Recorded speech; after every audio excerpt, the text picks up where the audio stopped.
Excelência é uma coisa que pode ser atingida a partir de um talento. Existe uma teoria que se você tem um talento e você passa a exercer esse talento até completar 10.000 horas, você chega no topo, na excelência.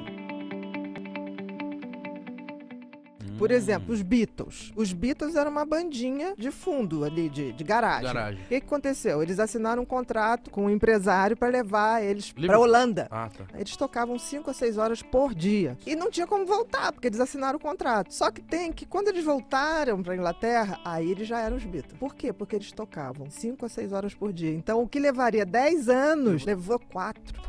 Isso vale para qualquer. Então isso é uma matemática exata. Isso é uma matemática exata. Vamos supor que eu tivesse um donzinho de música. Predisposição. Exatamente. Se eu começasse a estudar música pelo menos 3 horas por dia, em 10 anos eu chegaria ao topo. Não precisa muito. Mozart começou a estudar piano com 9 anos para valer. 6 anos descobriram que ele tocava. Quando é que ele compõe a primeira grande ópera dele? 19 anos. Isso vale para qualquer coisa, tá, gente? Para esporte, para intelectualidade, qualquer coisa. Então, com foco e disciplina, eu chego onde eu quero. Quando eu comecei, eu me lembro que eu achava, gente, que é muito difícil coordenar as ideias. Hoje, se você me perguntar, eu vou para qualquer lugar, não preparo texto nenhum. É porque há quantos anos eu tô nisso, gente?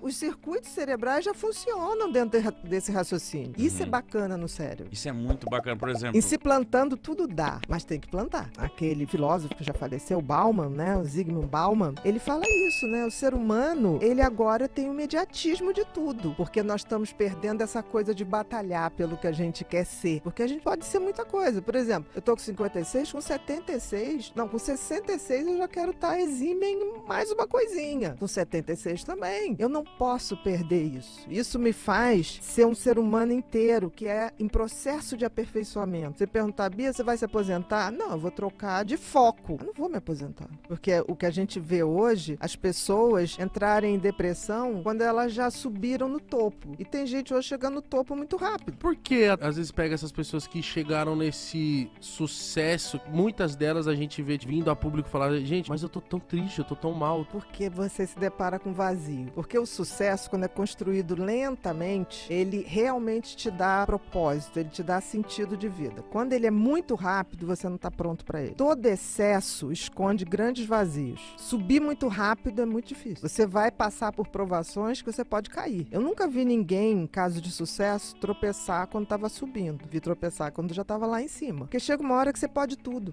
Tá fácil. E aí, acabou, você tá liquidado, você não tem mais amigo. Porque o amigo é aquele que fala, você tá chato pra caramba, hein? Porra, tu tá rico, tá não sei, mas tu tá chato. Cara, tem uma coisa chamada espírito, sabe? Esse não dá pra comprar, não. Esse tem que construir. E a gente vê isso muito acontecer. Assim, os bajuladores. Quando tiver muito bajulador perto de você, pode ter certeza que é uma opção de diabinho ali, tentando a parte deles. Tenho curiosidade pra saber essas pessoas que são ciumentas, assim, compulsivas. Existem 2 tipos de personalidade que podem desenvolver o ciúme patológico. Existe aquela pessoa que se sente tão insegura que ela precisa do outro pra existir. Sabe uma pessoa que é um oco? Aí ela se apaixona por alguém, seja homem ou mulher. Ela é tão insegura que ela põe na sua mão a vida dela. Então, assim, se você sair, ela deixa de existir. Então, por desespero, ela te controla o tempo inteiro. Porque se você se for, ela não existe. E isso é um tipo de personalidade, que geralmente é a personalidade borderline, que a gente chama. São essas pessoas que são o contrário do psicopata. 100% emoção, 0 razão. O psicopata é 100% razão, 0 emoção. E existe também um ciumento patológico que não é por insegurança, é por posse. Esse pode ser perverso. Aquele que quer manipular. Aquele que quer manipular, que faz o tal do gaslighting. O que é o gaslighting? É aquele cara que ele quer a mulher dele totalmente dominada. Então, assim, você não pode falar com sua irmã porque sua irmã não usa presta. mini saia. Você não pode falar com a vizinha porque a vizinha, você já sabe. É o mesmo ciúme que ele vai ter do carro dele. Que se alguém esbarrar no carro.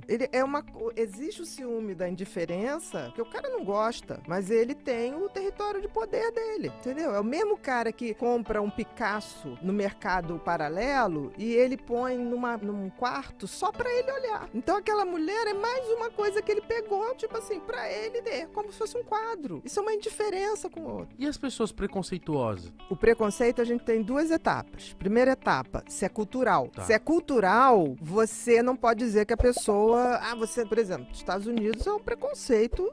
Tudo bem, não tem mais escravidão, nem aqui no Brasil. Mas nos Estados Unidos você tem bairros até hoje que são de negros. E você, pra passar de carro... Tem essa segregação, né? Você tem que pedir licença. Então, assim, tem uma coisa cultural muito grande com preconceito, mas do momento que você é alertado que aquilo é uma coisa cultural, mas não é uma coisa ética, você se arrepende. Aquele que não se arrepende, por exemplo, é aquilo que eu falei, tem uma diferença entre moral e ética. Moral é o que é dentro da lei. Ética é o que é da nossa consciência. Você não vai fazer porque isso agride você. Eu não gostaria nem pra mim, nem pra você. Entendi. Ponto. Escravidão foi moral uma época. Era lei. Era legal você ter escravos. Mas eticamente falando, escravizar um ser humano não é legal. Se o cara ainda não quer dar o download de atualização, aquilo que eu falei, eu quero me atualizar sempre. Se o cara não quer, ele não entendeu o que é ser humano. Todos nós nascemos humanos. Agora, virar um ser humano, você tem que ser melhorado, você tem que se lapidar. E se essas pessoas não querem, sai pra fora, porque não é ser humano. Exato. Mas vai ter que sofrer consequências. Com certeza vai sofrer. Eu não tenho dúvida. Se você perguntar como, Bia, pela sociedade, talvez. Por exemplo, um Putin da vida. Você acha que ele não vai sofrer? Vai. Porque assim, você perguntar, Bia, você acredita em Deus? Eu já passei dessa época de acreditar. Eu só quero saber se eu sou capacitada pra encontrar a fração divina dentro de mim. É isso que eu quero daqui pra frente. É claro que existe um Criador. Tu já viu alguma coisa nascer do nada? Não existe. Você pode pensar ele da forma que você quiser. Mas que existe, existe. E a gente morre da maneira que a gente vive. Eu sempre digo que pra mim a vida é um trem. Pararam o trem, me jogaram na plataforma e falou assim,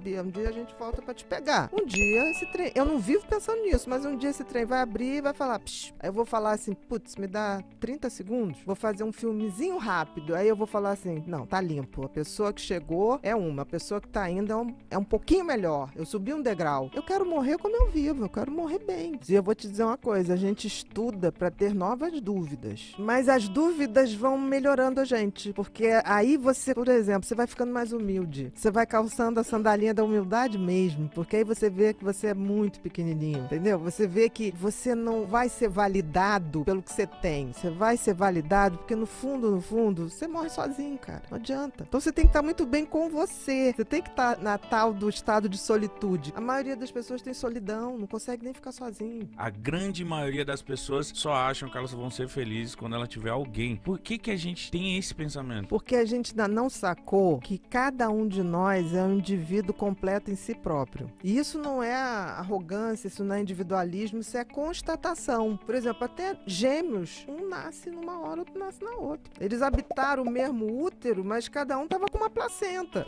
Não existe isso. Quer dizer, o crescimento, a transcendência é individual. Só existe essa. Você Só consegue ter o outro de maneira feliz quando isso já tá resolvido em você. Vai buscar a glória da vida. Quer saber por que você nasceu e tornar isso um propósito. Botar esse filme pra rodar. Do Conselho Nacional. Você acha de bullying? Eu acho uma perversidade. Porque uma coisa, por exemplo, eu adoro Salvador. O meu apelido em Salvador é Negona. Se eu for Salvador não me chamar de Negona, eu te juro, eu fico triste. Porque aquilo é um Negona que abraça, tá? Agora, se isso me incomodasse, isso é bullying. Porque bullying não é exatamente o que eu falo. É o que eu falo sabendo que é brincadeira pra mim, mas não é pra você. Porque brincadeira é quando eu me divirto e você se diverte. Aí é brincadeira. Qual a diferença de bullying e de brincadeira? Na brincadeira todo mundo se diverte. No bullying não. Tem um que goza com aquilo enquanto o outro tá sofrendo. Então assim, eu vou brincar com você, eu senti que aquilo não pegou bem, cara, eu tenho que te respeitar. Eu não vou mais fazer aquela brincadeira. Porque pra mim é brincadeira, pra você não. O problema do bullying é que ele é feito por um grupo, né? Porque o cara que idealiza o bullying contra alguém, ele forma uma galera que ele ameaça. Se você não ficar comigo, eu faço em você. Tem o chefe do bullying, tem a cabeça da maldade, entendeu? Depois não, a maioria faz porque se não fizer